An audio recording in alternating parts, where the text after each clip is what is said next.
तो एक बार फिर भ्रष्टाचार को लेकर गूंज बिहार के चुनाव में दिखने लगी है। इससे पहले आप एसआईआर को लेकर तमाम शोर जिस तरह से हो रहा था, नीतीश सरकार के सुशासन राज को लेकर यहां पर लगातार सवाल विपक्ष उठा रहा था, लेकिन अब एक और मुद्दा यहां गर्मा गया है, भ्रष्टाचार का। जन स्वराज पार्टी के अध्यक्ष प्रशांत किशोर ने एक ऐसा बम फोड़ा कि एनडीए में हलचल तेज हो गई है। दरभंगा में उन्होंने प्रेस कॉन्फ्रेंस की और इस बीच प्रशांत किशोर ने नीतीश सरकार के मंत्री और बीजेपी नेताओं पर भ्रष्टाचार के गंभीर आरोप लगाए। अशोक चौधरी पर 2 सालों में 200 करोड़ से ज्यादा की जमीन खरीदी का आरोप लगाया। उधर बिहार सरकार में स्वास्थ्य मंत्री मंगल पांडे और डिप्टी सीएम सम्राट चौधरी पर भी गंभीर सवाल उठाए और उसके बाद से लगातार बिहार में मानो बवाल सा मच गया हो। ऐसे में सवाल आज का ये कि बिहार में भ्रष्टाचार का जोर, सबूत के साथ प्रशांत किशोर। आज इसी मुद्दे पर हम चर्चा करेंगे, साथ ही बात होगी नीतीश कुमार नेताओं पर करेंगे कार्रवाई या आरोपी नेता खुद देंगे सफाई। तो आगे बढ़ेंगे और आपको तमाम बयान भी सुनाएंगे, आगे आपको यह भी दिखाएंगे कि क्या कुछ कहा है प्रशांत किशोर ने और उस पर क्या पॉलिटिकल रिएक्शंस आए। पहले वो सुनिए, फिर आगे परिचय कराऊंगी आज हमारे साथ कौन कौन से खास मेहमान बने हुए हैं। अशोक चौधरी माननीय मुख्यमंत्री नीतीश कुमार के दाहिने हाथ, इनका हालत देखिए।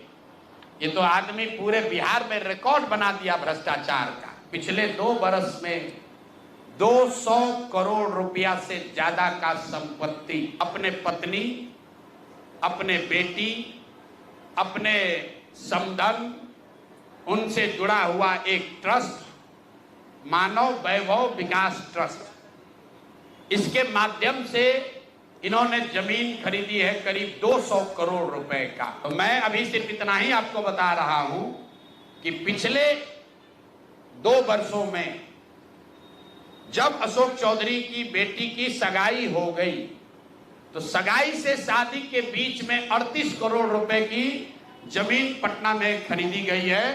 टोटल 38 करोड़ 44,40,000 इतने रुपए का तो चेक से पेमेंट हुआ है। 20 साल से एनडीए वालों ने किया है, बिहार को लूटा है और लूट रहे हैं। प्रशासन का इस्तेमाल करके विपक्षों को तंग कर रहे हैं।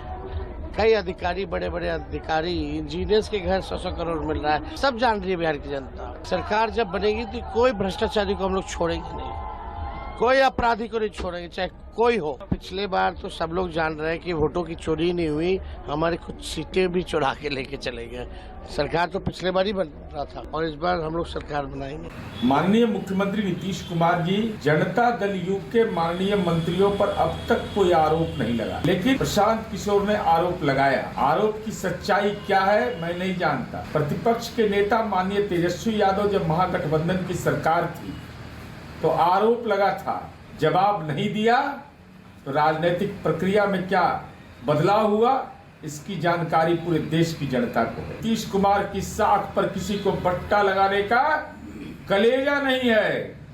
अगर ये आरोप लगे हैं तो सफाई तो देना पड़ेगा। बिहार में बिहार के लोग जितना प्रसन्न हैं एनडीए गवर्नमेंट से, अब बिहार तुलना करता है 2005 के पहले वाला बिहार और 2005 के बाद वाला बिहार, जंगल राज वाला बिहार, घोटालेबाजों का बिहार और 2005 के बाद बनती हुई सड़कों का बिहार, बड़ी बड़ी नदियों पे बड़े पुल वाला बिहार। बिहार का हर व्यक्ति वो बहुत राजनीतिक रूप से बहुत स्ट्रांग है, तो वो एनडीए को ही चुनेगा। देखिए, वो कहीं ना कहीं उनकी जो हार की बौखलाहट है वो अब देखने को मिल रही है। जो चीज है ही नहीं उस चीज को वो फिल करने का कोशिश कर रहे हैं और वो अपने कॉन्फ्रेंस में खुद ही कह रहे हैं कि मेरे पास सबूत नहीं है। बिना मतलब का आप एक फॉल्स प्रोपेगेंडा जो अपना स्प्रेड करें, बहुत ही ज्यादा दुर्भाग्य की बात है।